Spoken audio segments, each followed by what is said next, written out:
Welcome to episode 14 of the Lily List podcast, where our goal is to be a handbook for the living. In this deeply moving interview, Dr. Kim Harms shares her journey of overcoming personal adversity and dedicating her life to helping others through grief and healing. Born with only 7 fingers and facing a turbulent childhood, Dr. Kim recounts how she navigated the challenges of her mother's suicide, her own physical limitations, and the devastating loss of her son to suicide at 19. Despite these hardships, Dr. Kim's resilience shines through as she speaks about her career in dentistry, her transition to grief counseling, and her mission to help others build meaningful legacies. She discusses the importance of love, resilience, and legacy, offering listeners insight into coping with grief and living fully, even in the face of unimaginable loss. This episode is a profound reflection on love, loss, and resilience, offering listeners both comfort and practical tools for navigating their own grief and leaving a lasting legacy. As always, visit lilylist.com for more information on the podcast and platform. You can also contact us from the website if you have questions or ideas for people or topics you'd like to hear us cover. Thanks for listening. Dr. Kim, thank you for joining the Lily List podcast. I appreciate you being here. I like to start the conversations with my guests going back to where were you born? Where did you grow up? How was your childhood? I was born in beautiful Carmel, California. My father was stationed at Fort Ord, California, which is no longer in existence, but it was right near Carmel. Baptized to the Carmel mission. And when I was born with only 7 fingers, didn't know why at the time. Later on, my parents got divorced. And when I was 6, my father called my mother and said, we just found out that drug thalidomide that you took when you were crossing the country stopped at Cincinnati, where the only place in the country it was being tested. She got some of those medications, which was for women with morning sickness. So he called and said, Ann, it's your fault that Kim is missing her fingers. And then my mother went into a mental institution in Cincinnati where she stayed the rest of her life. And we went to live with my mother and stepmother. Now, unfortunately, my dad had forgotten to tell my stepmother that she had 3 kids when they got married. Just let that slip. Didn't quite tell me. And then after they got married, he said, oh, don't worry. Ann's going to take care of them. You can imagine she was pregnant with her first child and all of a sudden she got 3 kids dumped on her. Dad was in the Navy. He went on board ship and she stuck with 3 kids. So let's just say that didn't go well. And then when I was 17, my mother took her own life. And that was a horrible thing for her. Even though she was mentally ill, even though she had some emotional problems, she was the best mother ever. Absolutely wonderful mother. But we only had her for 6 years. And I grew up, went to dental school because there's this really cute guy named Jim Harms who was going to go to dental school because you didn't go to dental school in the 7. Women were like, what's dental school? But he was going to go to dental school. And I figured, hey, if he goes to dental school and I go to dental school, maybe he'll marry me. That was a really good idea. I went to an advisor. They sent me up to the University of Maryland. And they said, one hand holds the mirror, the other hand does the dentistry, so you're fine. So not only did I get into dental school, but I got the guy. So that was a really great plan. And I was married to Jim for 44 years. We practiced together. We were in the same class. And he passed away. Wow. You just said a lot. The challenges that you confronted coming up physically, mentally, everything else. How do you even get past? I'm assuming going to school, things like that. You had your own challenges, things like that. And then your mother taking her own life. How do you push through that? How do you find a path forward? How do you get to dental school through that? My mother was very loving and kind. So I was just so blessed that new research out called attachment theory, which basically says if you can have someone who loves you and pays attention to you and is attached to you for the first 6 years or so, that can keep you for your full life. And I'm a really good example of that because I really didn't have that after my first 6 years. My parents sent me, my mother and my father promised to send us to Catholic school a little bit later, which was helpful for me. There was less bullying going on there. So that really was helpful. And then when I went to college and went to dental school, once I got to dental school and I realized, okay, I got into dental school, I got the guy, but now I'm going to have to practice and people are going to have to see that I only have 7 fingers, even though I'm holding the mirror. But, oh my gosh, what have I done, right? So what I did is I went out and I played basketball in high school and I became a member of the Baltimore Board of Officials, and I went out and was an official for girls' high school basketball games. So then you have to hold your hand up. I could use one finger for 2, 3 count, but you'd have to hold your hands up in front of hundreds of people. And that was helpful. Just taught me that, okay, just do it. No, but I lived through that. Then I became a volleyball official, and you got to hold your hand up like right in front of everybody. Got through that. That was really helpful. The biggest challenge, and I hadn't mentioned it before because we're talking about my husband, was, however, the hardest thing for me to get through in my life. After my mother's suicide when I was 17, I had this beautiful son, Eric. He was 19 years old. He was this golden child. He was brilliant. My dad was a rocket scientist. He was very smart, but not real nice. But Eric was both. He was brilliant and he was wonderfully kind. And he was recruited by Columbia University, which was his dream school because he could study engineering and play jazz piano in New York. So what the heck? This is a golden dream for some young kid. So sure enough, first year he's at Columbia. He had a golden first semester. He was elected to student government. He was elected because he didn't besmirch anybody else. He just said what he could do. He didn't try to tear down anybody else. And so they really recognized him for that. And he was in the plays with the Barnard girls from Barnard College. He had his fabulous first semester. Came home on top of the world. We had the best Christmas ever. And then he went back, and 2 weeks into his second semester, his girlfriend broke up with him, which she should have done if she didn't love him. That jazz playing brain that's very impulsive, that's very young, frontal cortex not fully developed, didn't know how to manage that. And he was gone, took his life within 45 minutes after the breakup of the girlfriend. And our lives were destroyed. They were shattered into pieces. It was absolutely, I had a lot of bad things happen to me, but that was the worst. And we had to try to get ourselves back together and get our lives back together, get our office back together. And it took a number of years, but I learned most of my lessons about survival from that experience. Wow. Was that your only child? Was My it only son, I had 2 daughters. One of the pivotal moments for me in my recovery was coming out of my dental office, and most of us had been through some sort of catastrophic loss, right? So during catastrophic loss, you can't eat, you can't sleep. For a long time, you're like a zombie. You're like dead on the inside, and you're just walking around on the outside trying to make it look nice to people, but you're just dying on the inside.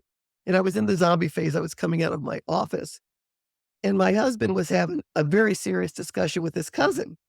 And as I walked out of the office, a cousin came up to me with his finger wagging. He wagged his finger in my face and said, "Kim, don't you ever let your remaining children feel that they are not enough." And it hit me like a lightning bolt. First of all, I'm a grieving mother. Why are you yelling at me? But then it hit me. He had lost his brother at about the same age, about 18, very tragic loss. And he felt that at the same time, he lost his parents because his parents could never find their way or work their way out of the grief pit. They were in mourning the rest of their lives, and he felt that he didn't have parents anymore. They were so caught up in the grieving, they couldn't be parents. And that's a real thing. And I had 2 daughters, and I had a husband. My husband, Jim, had just had a liver transplant. So he was not in the best health either. So it taught me that I had to fight and scrape and scream and use every ounce of energy possible to get my way out of that grief pit. Because as long as I was in the grief pit, that grief pit was affecting everybody around me. And I had to get out. And it took a while. It took a number of years, but I really finally got to a point where I wasn't living with a shroud anymore. I could live life fully. Eventually, my daughters each had 3 grandchildren. So I have 6 beautiful grandchildren. And my husband was able to see all 6 of them before he died. And I was able to live in joy, which I never thought. Anybody that's in the bottom of that pit, one of the characteristics of being at the bottom is you feel you're never going to get out, and there's no way possible to get out. And that's why I'm doing these podcasts. That's why I'm out there. That's why I wrote the book. I want people to know you can get out, but it takes a lot of work and it takes a lot of time, and it's different for everybody. So don't judge somebody else, but just kick your way out of that place because it's a horrible place to live. So the reason I asked the question was, so my mother, I'm one of 4 children that she had with my father. My father took his own life when I was 9 or so. She then was remarried, and my stepfather and her had a son, and Michael died in a car accident when he was 19.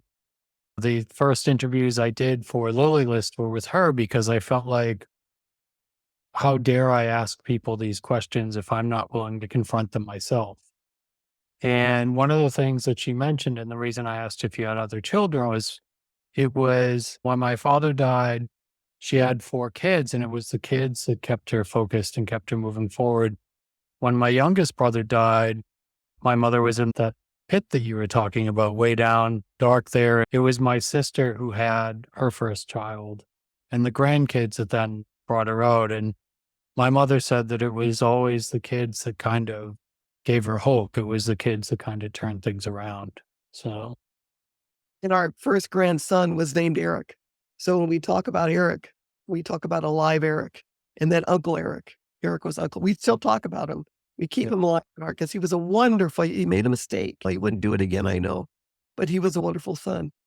And I just want to give your mother a hug because all of us women that have lost children, oh, we're in a certain club that we sure don't want to be in, but it's a horrible thing to have happen.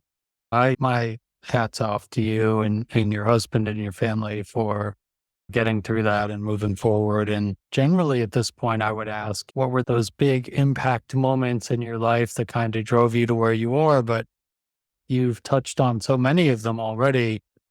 But as far as you mentioned getting into dentistry and the guy that kind of prompted you to go towards that, and then the career you had and the life you had together, did your upbringing, your experience, the things that you went through, did you have a drive from those experiences to focus on serving people or supporting people? I wanted to be a psychiatrist because I was going to save my mother. That's what we do. When she was in Yeah. this, I'm going to find the cure to save my mother. And when she died, I realized that you can die in psychiatry. I didn't really want anything where people were going to die on me. And of course, I met this cute guy. And it was interesting because when I went to my advisor my first semester and my grades were excellent. And I said, I'd like to go to dental school, but I'm wondering, I only have 7 fingers. You think they'll let me in? And this guy said, oh, absolutely not. What are you thinking? Of course, they're never going to let you in. And I thought, oh, okay, I'll have to find another way to get Jim to marry me because obviously this path is not going to work. And I got up and left. He leaned back on his chair with this great big cigar. He put his feet up on his desk and he said, but if you were a man, maybe they would let you in. I was like 18 years old. So you tell an 18-year-old they can't do something. And now I know he has no clue whether I could do it. It's just his own ego. So I got so mad. Instead of changing careers, I changed advisors. And I went to another one. You had to go to the advisor building. And these women were behind the desk. They looked like they were really old. They're probably 10 years younger than I am now, but they're behind the desk. And they did not like freshmen coming up to them and asking to change advisors. They did not like that. They gave me Dr. Potter, who was a terrifying professor. She was a geneticist. I had her. She looked like Marge Simpson's sister. She had scraggly hair and her glasses were down on her nose, and she'd look over it and she'd have a cigarette dangling from her mouth. And we would always try to guess how long it would take for that to fall. And it never did. She lectured and talked with a cigarette in her mouth. She was terrifying. And I went, but I was mad at that other guy, right? So I knocked on her door and she said, come in, with a kind voice. Who knew? I sat down and I said, what do you think? I want to go to dental school. I only have 7 fingers. What do you think? And she said, huh, I don't know. Let's find out, which were the most important words of my life. I don't know. Let's find out. She sent me down to be checked and everything, sister. And then she followed me. I actually got in after 3 years instead of 4. She was a big changer in my life because instead of letting her ego just give an answer that she wasn't aware of, she said she had the courage to say, I don't know. Let's find out. So then you did that. You got through dental school. You actually got the guy. You started a practice with him and were successful at that. How long did that last? And when did you start? So I know there's a shift from dental arts to grief and psychology. You mentioned wanting to be a psychologist in the past. In a way, you're doing psychology work right now. And how did that shift from dental arts to what you're doing today? Wouldn't you know that a year after my son died, so we were already still in the grief pit. We were a couple steps up from the bottom, but we were still in the grief pit. And my neck was starting to hurt. So I went to Mayo Clinic to figure out what to do with my neck. And dentists have all kinds of problems with their backs and our necks. It happens all the time. I wasn't too worried. But what they found was that there was nerve damage because of my neck that started in my neck that went down to my drilling fingers. All places of all parts of my spine that could be affected. It could have been my other hand or my feet. It was my drilling fingers. So the doctors at Mayo Clinic, I was working full time. Jim was, because of his transplant, was working 2 days a week. I was a primary breadwinner. Work gave me that purpose to get up and get going and get moving. One day he said, "You're done. You can't practice dentistry anymore. You have nerve damage in your drilling fingers." And I thought, oh my gosh, it just was horrible. I called my pastor up. I was crying to him on the phone. And then I realized not the worst thing that's ever happened to me. I didn't know how we were going to support ourselves or what we're going to do. But then I had time on my hands because I no longer had a job. So what I did was I studied to be a grief counselor at that time. And I did that for about 3 years. I realized at that time that I wasn't out of the grief pit enough yet to help other people. What I was doing is I was helping people. They were being helped, but I would absorb their stories. And so I'd be climbing out of the grief pit, and then I'd try to help somebody, then I'd fall back down. I'd climb out of the grief pit. I wasn't well enough on my end to be helpful. So after about 3 years, I laid back on that one. I became a civil mediator. At the same time, my daughter, who was, we have 2 daughters. And of course, none of our kids were ever going to be dentists. We're growing up. We got this practice. We thought, oh, you guys just be dentists. You can move right in. We got all set for you. But no, they were not going to be dentists. All 3 of them were going to be lawyers. They just all 3 decided they want to be lawyers. Who knew? But my daughter, Hillary, the older one, decided to go into dental law. She handled our transition. And she said, "Mom, I want to do dental law. Will you be my consultant?" And I thought, oh my gosh, yes. So that's when I started speaking. So I was speaking all over the world on practice management, on how to deal with grief in an office, on how to deal with conflict management, big thing in any type of setting, and also how to manage pain and anxiety in patients, how to help patients get over pain and anxiety, because all those things go through the same brain pathway. So I really had a great time doing that. And then I realized a couple of years ago that I was gone all the time speaking, and my little grandchildren were growing up, and you would make these speaking arrangements about a year in advance. So I would be gone every week, and they would have a little concert or they'd have a game, and I was missing all of them because I was always gone. So I stopped that about a year and a half ago, which is when I started writing these books. And now I'm doing podcasts, which is great because I'm going to go to the game tomorrow because I'm here, and I'm just having a wonderful time because I feel that our purpose in life, in my mind, my purpose in life is to help everyone get through theirs, right? And when you have had experiences that are traumatic, if you can learn how to, at least one way to overcome them, and then you can transfer that knowledge on to the next generation, that's a good purpose. That's a good legacy. And I'm focusing on building up a legacy. That's one of them. I have a 3-ring binder with everything my kids will ever need to know. So when I die, all they do is, okay, Mom's down, get them more than that, but they could sit down at the table, get the book, which is in my safe. They know the combination. Everything they need is in a 3-ring binder. All my titles, my social security numbers, letters to them, love letters to them, telling them how much I love them. So when I'm gone, as they're hopefully grieving, as they're going through the book, then they'll come across a letter from their mom that tells them how much I love them. So that's what I'm really trying to do. I'm really trying to create an atmosphere where people understand the importance of looking ahead to where our children and grandchildren, the people that we love, are going to be after we go. You have to admit that you're going to go. That's the hard part you've been mentioning. And then preparing them to have a softer landing when you go. Yeah, that is amazing work and a good pivot point into legacy and storytelling. You've got an amazing story. You've written books, of course, but are you capturing your stories in other ways? Are there videos or audio or journals that you will leave to generations coming up behind you that capture these stories so that they can learn from them? Yes, and in the book, I have the last section of the book is a workbook, and it actually has templates for stories, templates for legacy letters. It has the questions you can ask for a legacy video. I really recommend that everybody just take 10 minutes like today and get their phone and put it in front of them and answer 10 questions that they'd like to answer themselves, send it out to their kids. Then they have at least one legacy video, at least for now.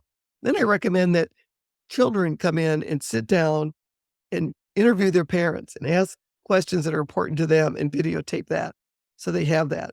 And of course, then the legacy letter is going to write things about your past and how you grew up, and legacy books. It's so easy now to write legacy books. You can do it right online. It's a little on the expensive side, maybe $100 a book, which it really isn't when you consider it's a book with all of your stuff in it. That's not that bad. But we have my daughter, when my husband passed away, he spent some time at her house and she recorded him talking about his childhood.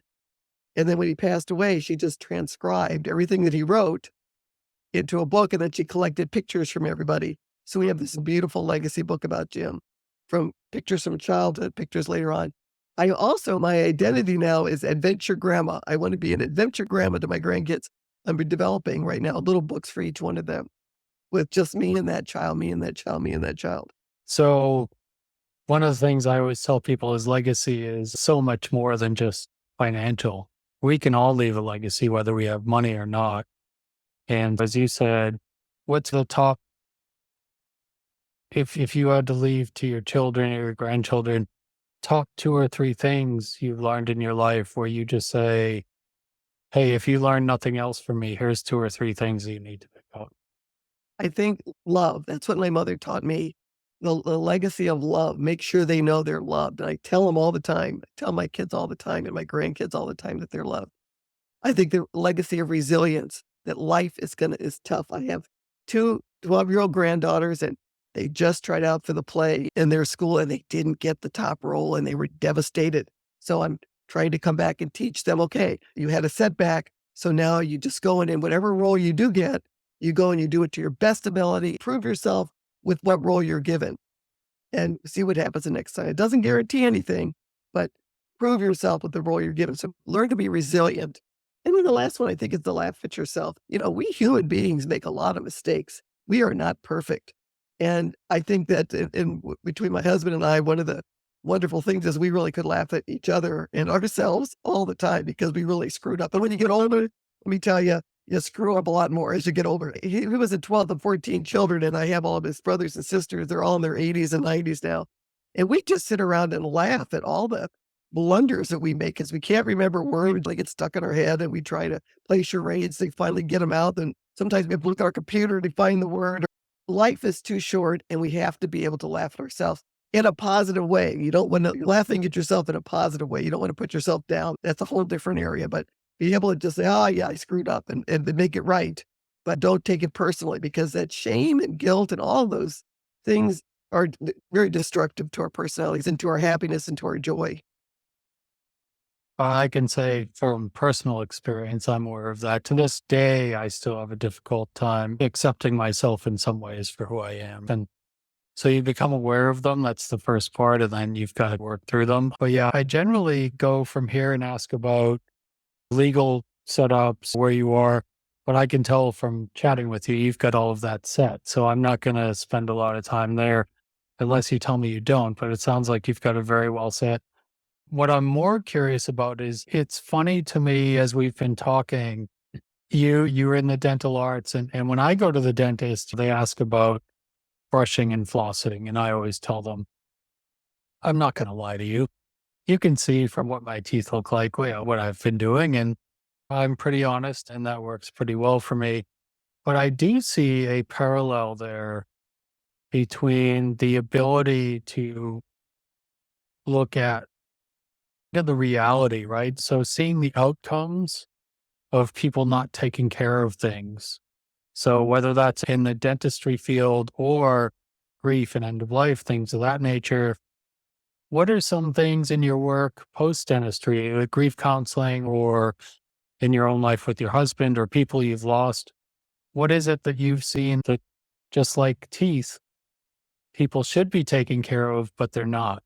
That's exactly what I'm working with is that preventive grief. I'm trying to prevent some of the grief and frustration in our children. I'm trying to prevent it by doing our work now, by cleaning up our mess. Another big problem is, as a baby boomer, I am guilty as anybody else. We collected a bunch of stuff as a baby boomer. And I remember before my husband died, my daughter and son-in-law, we had a big like boat building, outbuilding, and it was full of stuff from our old home, right? And my son-in-law, my daughter said to us, Mom and Dad, you cannot die until you clean that boot house out because we do not do that. And of course, my husband did not listen to them and he just passed away anyway. So it was left up to me. And I learned that as painful as that is so critical. So I had to come to terms. It was our dream home. And we have our dreams. My dream was to retire on the lake with my husband. We had this whole thing set up and it didn't work out. So what I did is I asked the kids, now, does anybody want the home? I would give it to you if you like it. It's expensive to maintain, but would anybody? And they said, no, we really can't afford that. And their in-laws had homes on lakes as well. We live in Minnesota, so there's like lakes everywhere. So I sold our lake home. Very hard to do because we built it from scratch. It was just woods in a beautiful, pristine area, beautiful national forest. And I was attached to that. I was emotionally attached to that. But I realized that it was my job to clean that part of my life up so they wouldn't have to do it. It was a hard thing to do. In that cleaning, I discovered that there are businesses out there that'll come and just take all your stuff away for you. So in my will, one of the things that I added is I put money aside at the end so that I have a small footprint now. I live in a little condo. I have a small footprint. Now, when I die, my girls can come in and my nieces and nephews and take whatever they want. And then if whatever they don't want, I'm having another company just come in and take it away. That way, my children are not going to have that burden of figuring out who's going to clean up the mess because this is my mess, right? So that just decreases the possibility for conflict tremendously by taking that job out of the picture. And I've tried to do that with everything. I try to do it to make it easy for them when I go, that there's, someone else is going to take care of that. Yeah. Continuing with the dental analogy. Yeah. So that's preventative maintenance, right? But then there's times that, put it bluntly, you screw up.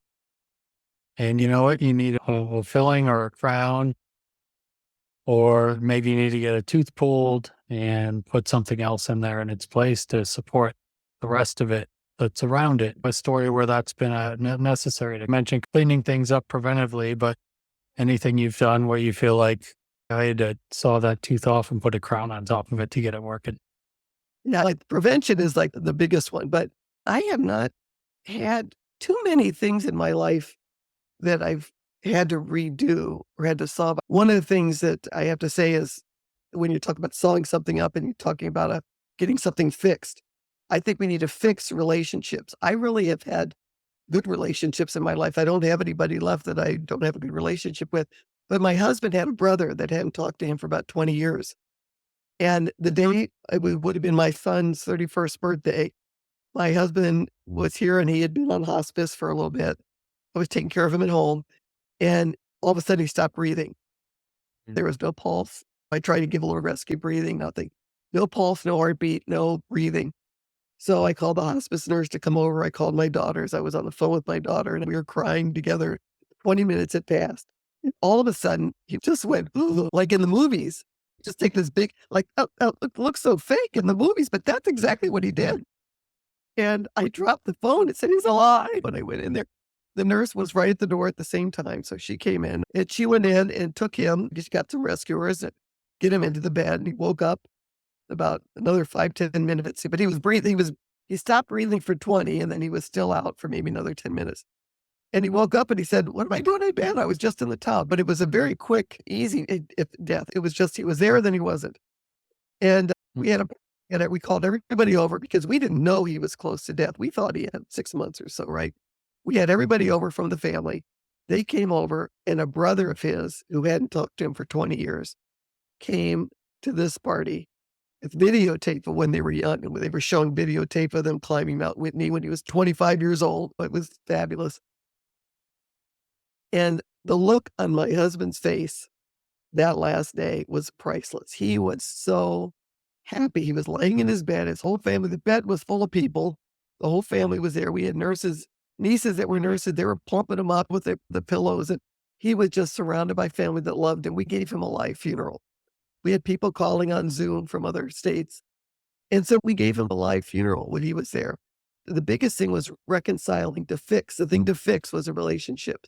And that relationship with his brother was fixed that day. They didn't even have to go over what the reason was. It doesn't even matter.